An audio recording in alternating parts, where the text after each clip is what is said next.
heat treating it. We're making butchering dies. Color looks nice.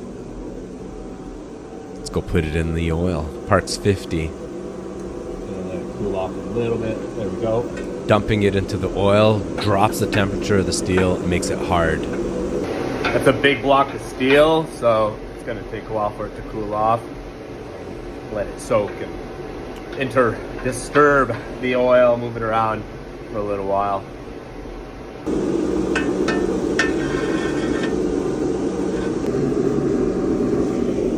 Whoa. This is the top die.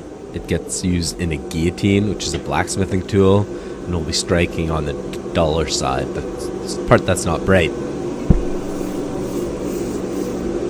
Whoa. That smoke could have caught on fire and burnt my hand, so dumped it into the oil, giving it a good stir.